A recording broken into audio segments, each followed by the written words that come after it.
বাইদেউ নাই নাই এইবাৰ বিয়াখন হ'বই আগৰবাৰ কিবা এটা খেলি মেলি হ'ল বুলিয়ে এইবাৰ নহয় নহয় নহয় মানে ক'লোৱেহেঁতেন মই ফুল এণ্ড ফাইনেল হোৱালৈ ৰৈ আছিলোঁ আগৰবাৰো সকলোবোৰ হৈ উঠাৰ পিছত বিয়াখন নোহোৱাকৈ ৰ'ল যে নাই নাই সন্দেহেই নাই এইবাৰ বিয়াখনক লৈ আমাৰ কোনো সন্দেহেই নাই এইবাৰ হ'বই এইবাৰ একেবাৰেই ফাইনেল এসপ্তাহ আগতে আহিব লাগিব কিন্তু এতিয়াই কৈ থলোঁ থৈছোঁ বাৰু দেই এতিয়া হয় হয় ঠিক আছে পৰিয়ালৰ সকলোৱে এতিয়াও সেই কথাটোক লৈয়ে ঠাট্টা মস্কৰা কৰে কিৰণজনীয়ে সঁচাকৈ মোক মানুহৰ আগত ওলাব নোৱাৰা কৰি পেলালে আকৌ যদি এইবাৰ তেনেকুৱা হয় কি হ'ব কিৰণে বাৰু কৈছে এইবাৰ একো খেলি মেলি নহ'ব বুলি কিন্তু হ'লেও যদি কথাটো আকৌ ওলটি যায় আঙুলি পিন্ধোৱাখনো শেষ মুহূৰ্তত নহ'ব বুলি ক'লে বিয়াখনো যদি তেনেকুৱাই আমি যদি কইনা সজাই দৰা আদৰিবলৈ ৰৈ থাকিম আৰু আদৰ যদি আহিয়ে নাপায় বিয়া পাতিবলৈ তেনেকুৱা হ'লে মই কি কৰিম বাৰু মই দেখোন মৰিয়ে থাকিব লাগিব নাই নাই নাই নাই মই কোনো পধ্যে এবাৰ কিৰণক তেনেকুৱা কৰিবলৈ দিব নোৱাৰোঁ এবাৰ মানুহৰ আগত লাজত পৰিলোঁ বুলিয়ে বাৰে বাৰে মই মানুহৰ আগত হাঁহি এটা পাত্ৰ হ'ব নোৱাৰোঁ এইখন বিয়া হ'বই লাগিব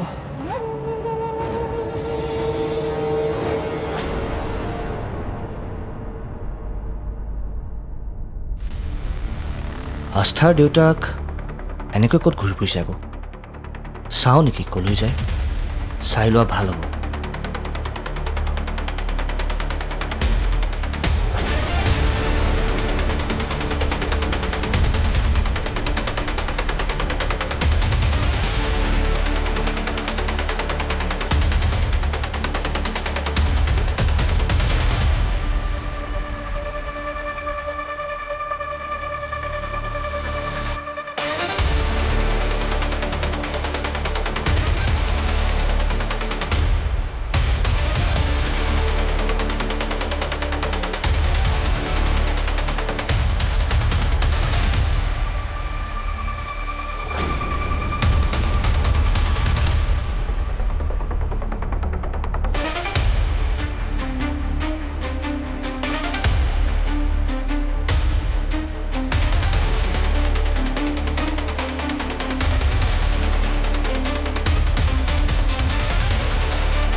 কিৰণ কিৰণ কিৰণ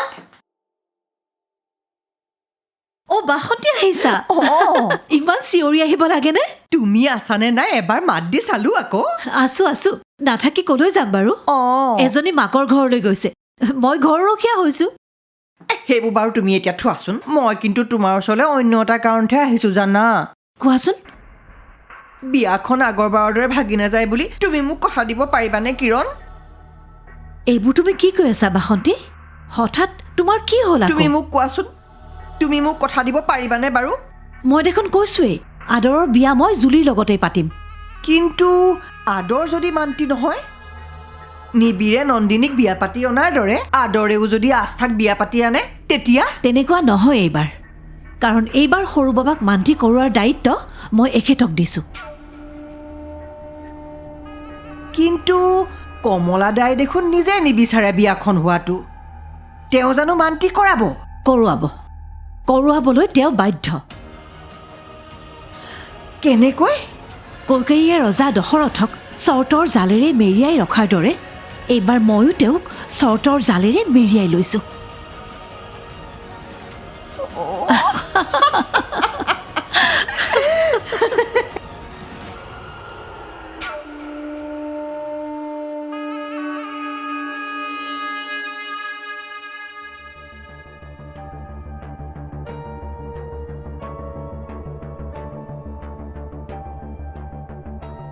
প্ৰজ্ঞান, অ' ছাৰ কওক।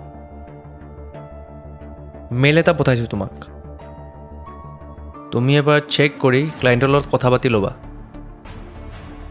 আৰু চাবা যাতে এই নতুন ক্লায়েণ্ট দুজন কোনো কাৰণতে আমাৰ হাতৰ পৰা গুচি নাযায়। প্ৰফিটত নাথাকিলেও আমি এওঁলোকৰ লগত ডিল কৰিম। এনে এটা বিপদৰ পিছত কোনোবাই আমাৰ লগত কাম কৰিব আহিছে, সেয়া আমাৰ বাবে ডাঙৰ কথা। হয় ছাৰ, আপুনি চিন্তাই নকৰিব। ক্লায়েণ্টকেইজন মই কেতিয়াও আঁতৰি যাবলৈ নিদিওঁ। মই জানো তোমাক, তুমি পাৰিবা। বাকী মোলৈ ফোন অহা নম্বৰটো চাইছা? নাই, ৰাতিলৈ চাগে খবৰ আহিব। অহাৰ লগে লগে মই আপোনাক সকলোবোৰ জনাই দিম। অ'কে। দাদা অহা যেন পাইছিলোঁ মই। আকৌ ক'ৰবাত গ'ল নেকি? হয় ছাৰ, কাৰোবাৰ ফোন অহাত লৰা ধপৰাকৈ ওলাই গ'ল।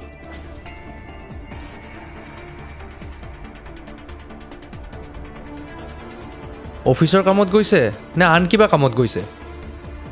তোমাক কৈ গৈছে নেকি? নাই ছাৰ, মোক একো কোৱা নাই। বাৰু হ'ব দিয়া, তুমি মেইলকেইটা চেক কৰি ল'বা।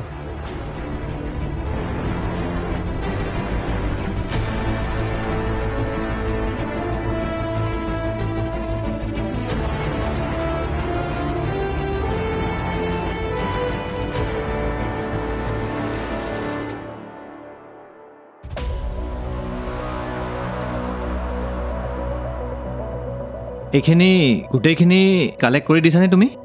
দিছোঁ। ডিটেইলছখিনি আছে ন?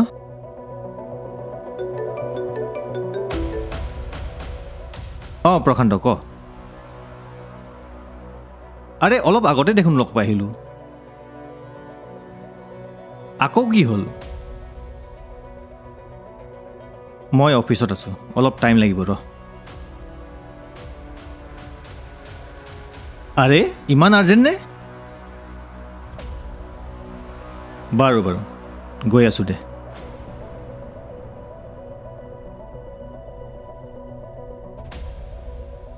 ছাৰ, কোনে ফোন কৰিছিল?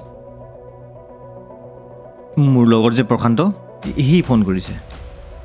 মই এবাৰ তাক লগ কৰি আহোঁ। ছাৰ, আকৌ কিবা সমস্যা হ'ল নেকি? এইবোৰ মই তোমাক পাছত ক'ম প্ৰজ্ঞান। মই এতিয়া গৈ থাকোঁ।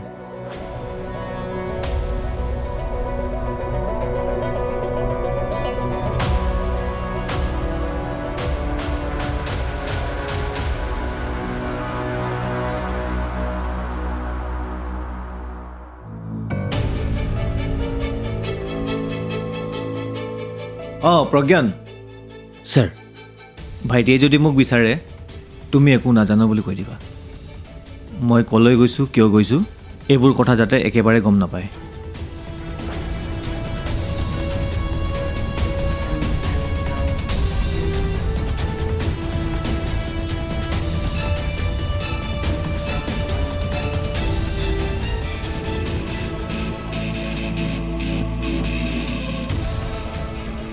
আদৰ ছাৰৰ পৰা লুকুৱাই নিবিৰ ছাৰ ক'ত গৈছেগৈ?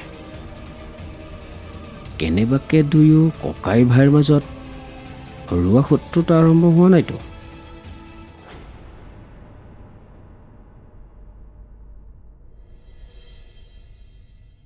কি হ'ল? হঠাতে লগ কৰোঁ বুলি ক'লি যে?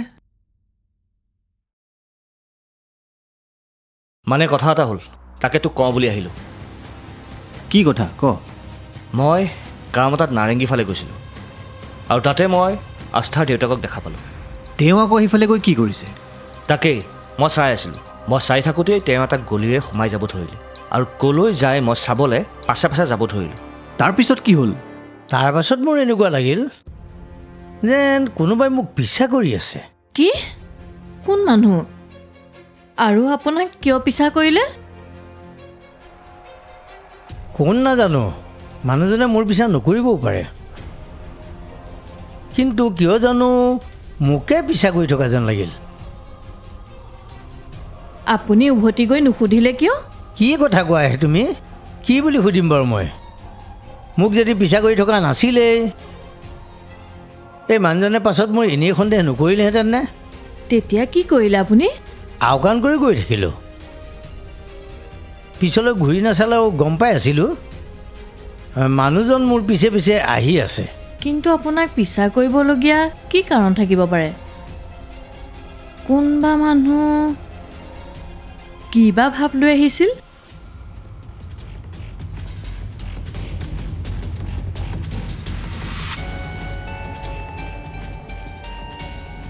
চাগে মানুহজন মাজনীৰ ঘটনাটোৰ লগত জড়িত হৈ আছে।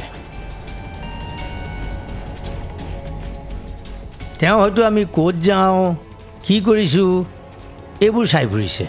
তাৰপিছত কি হ'ল? মই তেখেতৰ পাছে পাছে গৈ আছিলোঁ। হঠাৎ তেওঁ ক'ত নোহোৱা হৈ গ'ল মই গমেই নাপালোঁ। কি তই ভালকৈ নাচালি নেকি? চাইছিলোঁ, চাৰিওফালে চাইছিলোঁ, ক'তো দেখা নাপালোঁ। কিন্তু ইমান হঠাৎ মানুহজন ক'ত নাইকিয়া হৈ গ'ল তাকে মই ভাবি পোৱা নাই। আস্থাৰ দেউতাক তেনেকৈ ঠাইত ঘূৰি ফুৰিবলৈ তেওঁৰ কি কাম থাকিব পাৰে? কেনেবাকৈ তেওঁ এইবোৰ ক্ষেত্ৰত জড়িত হৈ থকা নাইতো। কিন্তু তেওঁ এনেকুৱা কিয় কৰিব? আৰু এনেকুৱা কৰি তেওঁ কি পাব? ভাবিব লাগিব। ভালকৈ ভাবিলে সকলো কথাবোৰ ওলাই পৰিব। তেনে ভাব, তেওঁৰ ইয়াত কি স্বাৰ্থ থাকিব পাৰে? বিচাৰি উলিয়া।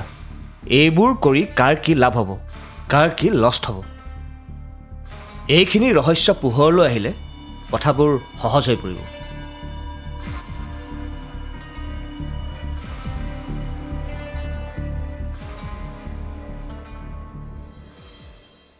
সঁচাকৈ সহজ হ'ব জানো? হ'ব, কিন্তু বৰমাই কৰিব ওলাইছে কি? যিয়ে কৰিবলৈ লওক, মুঠতে কিৰণে বিয়াখন হোৱাটোৱেই কৰিব। সেয়া ময়ো জানো মা, কিন্তু এটা কথা নহয়, আকৌ কি হ'ল? বৰমাই জোৰকৈ হ'লেও এইখন বিয়াৰ বাবে আদৰক মান্তি কৰোৱাই ল'ব, সেইটো মই জানো। অঁ, কিন্তু তাৰপিছত তাৰপিছততো বিয়া আকৌ। আদৰ বোপা আহিছে, ৰভাতলিত বহিছে, তাকে দেখি জুলিৰ মাকে কঁকাল ঘূৰাই নাচিছে। অ' কেনে? মা, মই ক'ব বিচাৰিছোঁ যে মাকৰ বাধ্য হৈ বিয়া পতাৰ পাছত আদৰে মোক মনৰ পৰা পত্নী বুলি মানি ল'ব পাৰিবনে? চোৱা, আমি দাদাৰ কথাত খং জেদ দেখাই থাকিলেও, তাৰ লগত কাজিয়া কৰি থাকিলেও, সি কোৱা কথাখিনি মিছাওতো নহয় মা। তাৰমানে ককায়েৰে তোৰ মনটো ঘূৰালে? নহয় অ' মা, দাদাই মন ঘূৰোৱাৰ কথা নহয়। তুমি নিজেই কোৱাচোন, সেই একেখিনি ভয় শংকা তোমাৰ মনতো নাইনে? তাৰমানে কি, তোৰ বিয়াখন ভাঙি দিওঁ? মই কিৰণৰ কাৰণে পোৱা লাজ অপমানৰ কথা তই পাহৰি গলি? আজিও মোক সেইবোৰ মানুহে সেইবোৰ কথা কৈ কৈ ঠাট্টা মস্কৰা কৰে। কিৰণক সৰ্বশান্ত কৰিব নোৱাৰালৈকে মই শান্তি নাপাম। আৰু তই সেইখন ঘৰলৈ বিয়া হৈ গ'লেহে মই তেনেকুৱা কৰিব পাৰিম। তুমি তোমাৰ স্বাৰ্থৰ কাৰণে মোক এনেকৈ ব্যৱহাৰ কৰিব লৈছা মা? তোমাক ইমান স্বাৰ্থপৰ বুলি মই কেতিয়াও ভবা নাছিলোঁ। অঁ, স্বাৰ্থপৰ মই, বহুত বেছি স্বাৰ্থপৰ। এখন ঘৰে মোৰ ছোৱালীক বিয়া পাতিম বুলি কথা দি বিয়া ভাঙি থৈ যোৱাৰ পিছতো আকৌ নীলাজৰ দৰে সেইখন ঘৰলৈ মোৰ ছোৱালীক বিয়া দিবলৈ ওলাওঁতেই বুজি পাব লাগিছিল যে মই কিমান বেছি স্বাৰ্থপৰ।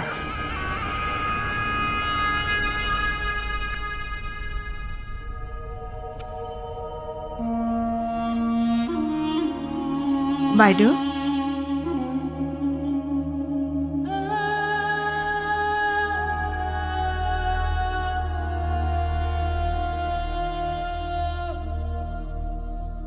জানো এইবিলাক কি হ'বলৈ ধৰিছে, এটাৰ পিছত এটা কিবা নহয় কিবা এটা ঘটিয়ে আছে। কোনজন ঈশ্বৰৰ কুদৃষ্টি পৰিল জানো ঘৰখনত। মই কোৱা কথাবোৰ তোমালোকে মানিব নোখোজা, নালাগে মানিব। মোৰ কথাই তোমালোকক কাণত বিন্ধে, তথাপিও কৈছোঁ এইবোৰ আদৰ হতৰে কাম হ'ব। তুমি আকৌ আৰম্ভ কৰিয়েই দিলানে? তেওঁলোকে কিয় কৰিব? কি পাব তেওঁলোকে? সম্পত্তি, এইখন ঘৰৰ সম্পত্তি। প্ৰথমতে আস্থাক আঁতৰালে আৰু এতিয়া ভিন্দৌক আঁতৰাবলৈ চেষ্টা কৰিছে, আৰু ইয়াৰ পিছত তোমাৰ পৰা জোৰ কৰি সকলো সম্পত্তি তেওঁলোকৰ নিজৰ কৰি ল'ব। ভাল কথা চিন্তা কৰিছা, কিন্তু আমাতকৈ সিহঁতৰ সম্পত্তি বহুত বেছি। লোভ, বুজিছা? লোভ। লোভত পৰি মানুহে যিকোনো কামেই কৰিব পাৰে। ইমান ধনী হোৱাৰ পিছতো সিদিনা জানো দেখা নাছিলা মাকজনীয়ে কেনেকৈ খোৱা বস্তুৰ কাৰণে মোৰ লগত কাজিয়া কৰিছিলে? ইয়াৰ পৰাই বুজিব পাৰি এইটো কামত সিহঁতেই জড়িত। মনে মনে থাকা মন্দিৰা। ইমান দিনে মই মোৰ ছোৱালীজনীক মাতটো শুনিবলৈ পোৱা নাই, মুখখন দেখা নাই। ক'ত আছে, কি কৰিছে, কি বা খাইছে, কাৰ লগত আছে, একোৱে জনা নাই। মোৰ মনৰ অৱস্থাটোৰ কথা ভাবিয়ে অন্ততঃ তোমাৰ এই চিলেপু কথাবোৰ সামৰি থোৱা। মইতো তোমালোকৰ কথা ভাবিহে। সেইবোৰ কথা বাহিৰে তোমাৰ যদি অন্য কথা নাই, তুমি ইয়ালৈ নাহিবা। সেইবোৰ কথা পাতি থকাৰ কাৰণে ভিনিহেৰো বেয়া পাইছে। মই ভাইটিক ফোন কৰি দিম, সি কালিলৈ আহি তোমাক লৈ যাবহি।